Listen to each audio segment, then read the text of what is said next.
Hi guys, good morning, good afternoon, good evening, wherever you are. This is iGuru Crazy. Today I'm going to talk to you about OnePlus 5, why I like the phone, why I bought it, and maybe a few things that I don't like about it, which OnePlus can improve with the next versions. So this is going to be a very short review about 5 things that I like about the phone, 5 things that I don't like about the phone. Feel free to comment if you want to know more about the phone. So let's get started. Okay, now coming to the top 5 things that I like and the top 5 things I don't like about it. First thing, the price. Here in India, it costs around the top end model which I got is 38,000. Some people are complaining that it's on the higher side, but frankly speaking, if you look at the top end phones, it's still a great value. It's not, you shouldn't compare it with its previous pricing.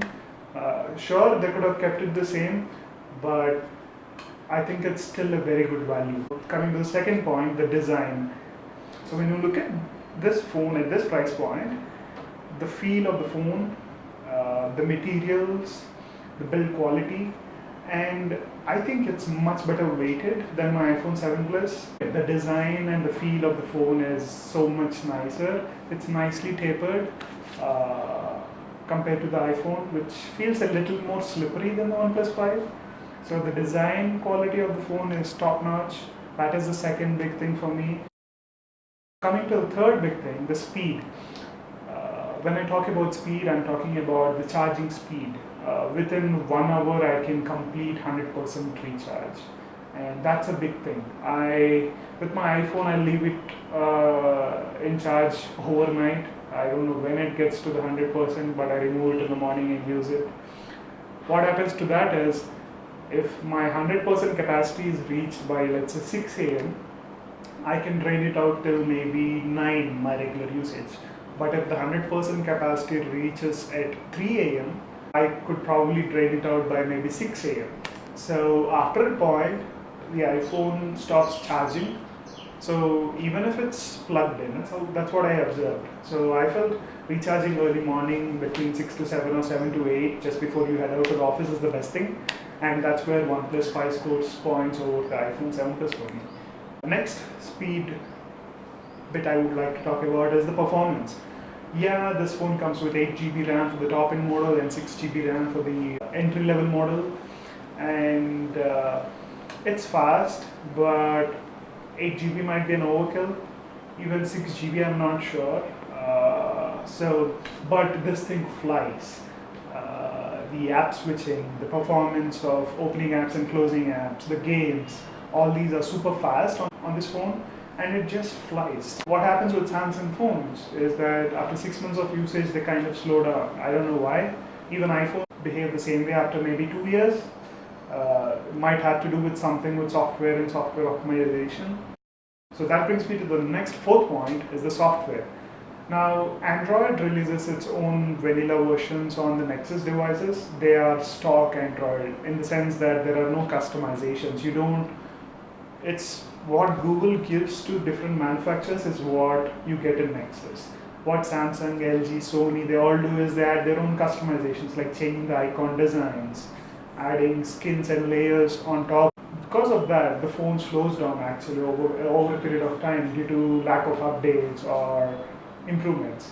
Whereas OnePlus and maybe Motorola to some extent add very little customization. I think that's a good thing, and that's where software and software performance is great for me. And then the fifth point for me is service center network here in India. It's funny because I ride motorcycles and I'm a big auto enthusiast. So we talk about the network for automobiles, but if you think of it, you use your phone. If it breaks or if there is some damage, you see all these drop test videos on YouTube, right? They do it to show how people actually drop it, and there are so many shops which replace the screens. Recently, a friend of mine dropped his OnePlus 3, the screen was broken. He immediately went to the OnePlus store, got it fixed in an hour. The quality of replacement was much better than what you get in a brick and mortar store on the roadside. So the service center network of OnePlus 5 is almost as good as Samsung here in India, and I think that is a big plus for me. It adds some trust level to the customers. So I think that's a good point. Now coming to the 5 bad things about OnePlus 5, the first thing is camera. There was so much hype about this camera, the dual lens camera and how it is better than the iPhone 7 Plus. But frankly speaking, using both the phones for the last 1 month, I'm not excited about it. Even Apple released the portrait mode, which gives you a good background depth of focus, and they released it in beta after 3 to 6 months. It's hard to do on a phone, but the iPhone camera improved over time so brilliantly that the photos look brilliant. And OnePlus tried to mimic that, and I feel the photos are very inconsistent. You don't get that exact bokeh or depth of field effect.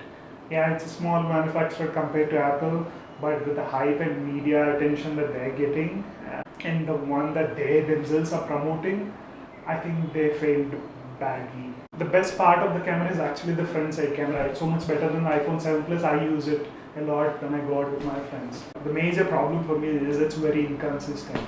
In one condition, it takes the best pictures. In some other condition where the iPhone 7 Plus performs similarly to the previous condition, the OnePlus 5 falters a lot. And then the second, the display quality. So OnePlus 5 comes with a 1080p AMOLED display. It's a good screen. It was a great screen on OnePlus 3 and 3T, but on the 5, I feel it's a mediocre screen. The reason being, it's still comparatively good to the 3 and 3T, but I feel they could have done more in the sense that they added P3 color specs and sRGB modes now, but these are all software corrections. The core of the display is still the same. I feel they could have done a bit more on the display side of things to improve the phone, but somehow I just feel that they are not yet there. I feel they should have gone to a higher resolution screen, especially considering this is the 3rd generation of the phone after OnePlus 3. That brings me to actually the next point, the upgrade appeal. They're releasing phone every 6 months. First came the 3 after 1 year of OnePlus 2, and then the 3T within 6 months, and then now the 5 within another 6 to 8 months. So within 14 months or 13 months, they've released 3 phones. And that is something I feel is too much, because you want people to wait for an upgrade. Like, I'm waiting for the new iPhone 8. I'm gonna get that. My previous iPhone was a 6 Plus. I got my 7 Plus. So there was at least 2 years of gap between that. But the 8 looks like a bigger upgrade. So I'm gonna take that. I got a great deal on this phone, so I'm not going to make any loss while selling this. But the point here is, you need to have a right amount of time so that people would wait and be eager to buy. And previously they had that referral option of selling phones, and that was a big hit. Yeah, you can say that it was hard to find a phone that was a mid-range phone in terms of price, but they created that underground appeal for this phone. There are a lot of fans for that phone. But now they're releasing phones every 6 months. You can easily buy them. So somehow they're losing their character. I feel is a big negative for me. Now that is a good segue to the 4th point, which is the media hype. There was so much media hype about the dual camera and the phone itself. They disappointed themselves. I think the execution in terms of camera, design is slightly different. When you actually put the iPhone 7 Plus and OnePlus 5, they look different.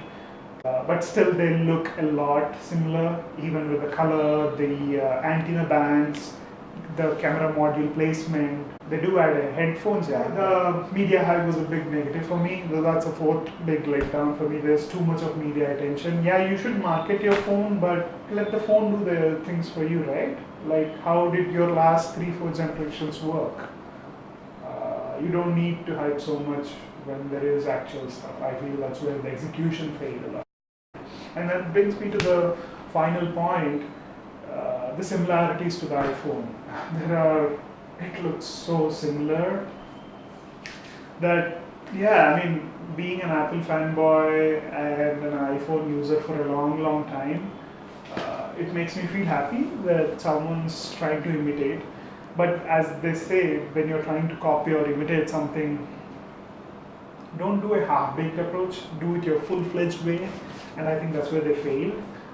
Yeah, you can put the camera modules, you can put the antenna bands, you can do the same color, you can do even the flash module at the same place, even the mics are at the same place. But if you fail in the execution, no one's gonna care so much.